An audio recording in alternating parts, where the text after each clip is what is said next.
महामहिम समाज के विकास के प्रतीक बाबा धर्मानंद जी के चरणों में मैं कोटि कोटि नमन करते हुए पांडाल में उपस्थित जितने भी विशिष्ट विभूतियाँ विराजमान हैं उनके चरणों में मेरी प्रिय बार साहिब बंदगी, साहिब बंदगी, साहिब बंदगी। अति सुंदर बगीचा है और यहाँ पर विभिन्न प्रकार के फूल खिले हुए हैं जिनकी अनंत खुशबू से सभी भीनी भीनी एहसास अनुभूति कर रहे हैं। मेरे पूजनीय सभी उपस्थित विभूतियाँ, माता बहनें, सभी से मेरी ये विनती है कि सत्संग वो खजाना है जिसमें मोती मोती है। केवल आपको हंस गति प्रभाव अपने आप में संजोना है। जब भी आप हंस गति बना लोगे तो सत्संग के इस खजाने में से जो मोती निकलते हैं संतों के मुख के उच्चारण से वो आप ग्रहण करते चले जाओगे। वाणी बहु प्रकार की जाको आद न अंत, जो है तेरे काम की करवा को साधन।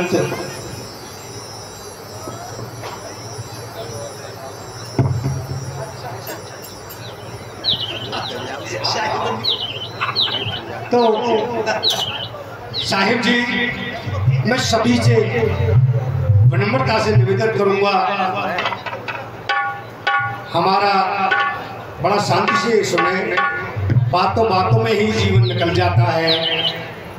हम नहीं समझ पाते कहाँ से आए, हम नहीं समझ पाते क्या करना है, हम नहीं समझ पाते कहाँ जाना है। कहाँ से आए, क्या करना, कहाँ जाना है, कौन बताएगा इसके बारे में? मंथन करना पड़ेगा, बार बार सत्संग में आना पड़ेगा। हमारे जो आज के विशिष्ट जो पराकाष्ठा बुद्धिमान बाबा चरणानंद जी ने जो प्रस्ताव रखा, हम हृदय से अभिनंदन करते हैं। इतने बड़े मंच में उपस्थित जितने भी प्राणी हैं, परिवर्तन की आवश्यकता है। जब तक आप परिवर्तन नहीं करोगे विचारों में, तब तक आपका विकास संभव नहीं। हमें अपने विचारों में परिवर्तन करना होगा, विचारों से क्रांति लानी होगी। उन विचारों की क्रांति से ही ये समाज को विकसित कर सकते हैं। बाबा भीमराव अंबेडकर का साहब ने उदाहरण दिया, बार बार कहा कि शिक्षा वो शेरनी का दूध है जो पीता है वही दहाड़ता है। महापुरुषों, हम इस योग्य हैं कि किसी के बच्चे की उंगली पकड़ सकते हैं सहायक के रूप में। तो आज तक हमने किसी बच्चे की उंगली को पकड़ा है? क्या शिक्षा के लिए प्रेरणा दी है? क्या शिक्षा के लिए अग्रसर किया है? केवल बातें करते हैं। बातें करने से नहीं होता, अमल करने से होता है। और ये मनवादी विचारधाराएं जितनी भी हैं हमारे समाज में कुरीतियां फैलाती हैं। ना कभी भगवान था, ना है और ना रहेगा। केवल मनवादी विचारधाराओं ने हमारे समाज को आज भी उसी अंधकार में धकेल रखा है। ना ही हम मंथन करते हैं, ना ही हम विचार करते हैं। जिसने कह दिया, सुन लिया, मान लिया। महापुरुषों, ऐसा नहीं है। जानता पूजा नहीं, पूजे किया ना कौन। अरे अंधे को अंधा मिला तो राहबत आवे तो। जाका गुरु है अंधा, चेला कहा कराए। अंधे अंधे दोनों खुले, अंधकूप में जाए। अंधे का दामन अंधे ने पकड़ लिया तो कहाँ जाएंगे? महापुरुषों, बुद्ध साहब ने क्या कहा? बच्चों चरणों गच्छामि। हे मेरे महापुरुषों, जो मनुष्य अपनी बुद्धि का विकास कर चुके हैं, तुम उनके चरणों में जाकर के नमस्कार करो ताकि अपनी बुद्धि का विकास कर सको। धम्मं चरणों गच्छामि। हे मेरे महापुरुषों, जो धर्म के आचरण को जानते हैं, जो धर्म को समझते हैं, तुम उनके चरणों में जाकर के नमस्कार करो ताकि अपने धर्म के आचरण को जान सको। संगम शरणं गच्छामि। हे मेरे महापुरुषों, जिस प्रकार से आज संगत हो रही है, अनेक स्थानों से हमारे पूजनीय संतगण विराजमान हैं, उनके शरणों में जाकर के नमस्कार करो, उनकी संगत करो, ताकि अपनी तो संगति को दूर कर सको। लेकिन हम क्या करते हैं, हम केवल मनवादी विचारधारा में बह जाते हैं। कोई कहता है गुरु ब्रह्मा, गुरु विष्णु, गुरु, अरे इतिहास तो पढ़ो।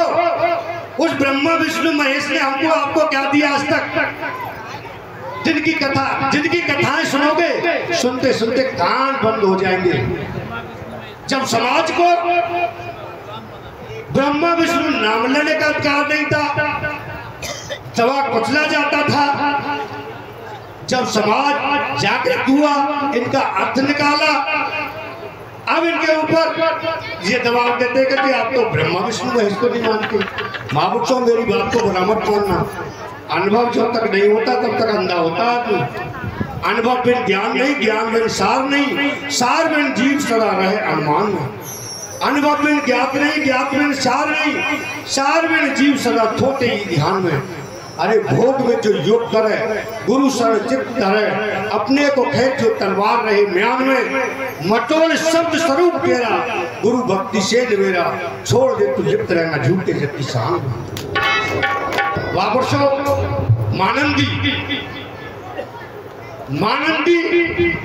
वो हमारे जीवन का पता करने वाला संदेश देती है कि हम कभी भी अपने सार असार को समझ नहीं पाते। संत बिना होता नहीं मानंदी का अंत, मानंदी तभी छुटे मिले पार की संत। मिले पार की संत मिटावे दुर्दा सारी, भरमवाद मिटाए मिटे युगों की बीमारी। मतोल सदा रहे निर्विकल्प, 12 मास बसंत, और बिन संत छूटे नहीं मानंदी का। तो ज्यादा ना कहते हुए महापुरुषों, मैं 2 शब्द सुनाना चाहूंगा। आज्ञा देश के दूर दराज से आए हुए महान ज्ञानी माता बहनें और अन्य सभी के चरणों में मेरी इतनी बार बंदगी। बड़ा सुंदर हमारे सम्राट कबीर साहब ने बहुत सुंदर कहा, जड़ चेतन 2 वस्त हैं, अत प्रसिद्ध जगमाए, इनकी पालक किए बिना भाई झगड़ा मिटता ना। झगड़ा कहाँ खड़ा होता है? एक तो कहता है ब्रह्मवादी, सर्वप्रथम यहाँ अभी जो यहाँ गुरु महिमा हुई थी, तो पहले तो कह रहा गुरु से कोई बड़ा नहीं है, लेकिन उसमें पद में एक लाइन आई थी कि गुरु भी ब्रह्म के अधीन, यानी उसमें एक पद में लाइन थी, क्योंकि बिना विचारे जो करे, बिना विचार के ज्ञान नहीं होता। जब तक विचार नहीं करोगे तब तक ज्ञान नहीं आएगा कि सार असार संसार में है क्या, सार असार से बनता क्या है। ये देह जो हमारी अब खड़ी हुई है, ये किससे खड़ी हुई है और क्यों खड़ी हुई है, इसका आधार क्या है, इसको जानना है तो आपको कभी बीजक पढ़ना पड़ेगा, मूल बीजक पढ़ना पड़ेगा, या संतों के द्वारा जो निर्णय करते हैं वो आपको पढ़ना पड़ेगा। जब तक आप इस बात को नहीं पढ़ोगे, नहीं जानोगे, तब तक ये निर्णय आपके हमेशा ही असंति में बना रहेगा और निर्णय नहीं कर पाओगे। इस तरह से हम ना तो इधर के रहते ना उधर के रहते। एक पद किसी ने गा दिया ब्रह्मवादी का, एक पद किसी ने गा दिया पारकवादी का, अब दोनों में आपस में झगड़ा। अब छूटे कैसे? तो मैं छोटा सा उदाहरण दूंगा, पर समय बहुत ज्यादा लग जाएगा, तो समय भी मतलब जैसा हमें थोड़ा दिया गया है, तो इसलिए रतन का जतन कर। बड़ा सुंदर कहा सम्राट कबीर साहब ने, रतन का जतन कर, अरे मानी का श्रृंगार, आया कबीरा फिर गया, तेरा छूटा है अहंकार। जो रतन है तू उसको जान नहीं रहा और मिट्टी को खोद रहा है, मिट्टी को जेब में रख रहा है, मिट्टी को संजो रहा है, कह रहा है कि यही सब कुछ करेगा, यही मेरा गुरु महाराज है। और आखिरकार ऐसे रोता है, ऐसे विलाप करता है, आंखों में आंसू आ जाते हैं, अरे भैया मैं तो भगवान ने ऐसा कर दिया, मैं क्या करूं। अरे आंख खुली हुई है। बड़ा सुंदर कहा, साहिब साहिब सब कहे, अरे मोए अंदेशा और अरे साहिब से परिचय नहीं, भाई बैठोगे किस? और जिस साहिब की बात कर रहे हो, जिस गुरु की बात कर रहे हो, अरे हृदय रूपी प्रयोगशाला के अंदर सबके अंदर साहिब बसा हुआ है। इस माइंड को देखो, इसको टटोल कर देखो, मन कोई वस्तु नहीं है। आप ये समझ बैठे हो मन मैंने बनाया है और मैं उसका अंत कर सकता हूँ। ईश्वर को मैंने बनाया है, एक मिनट में अंत कर दूंगा। इसलिए हे मेरे मानव, अब जो अज्ञानता में जो सो रहे हो, सपने सोया मानवा, अरे खोल देख जो नैन, जीव पड़ा बहुत लूट में, ना कोई लेन न देन। आज तक तुम्हारी कोई सहायता करने नहीं आया। जब से बाबा साहब का, तथागत गौतम बुद्ध का, जब आपने ज्ञान बढ़ा तो आपकी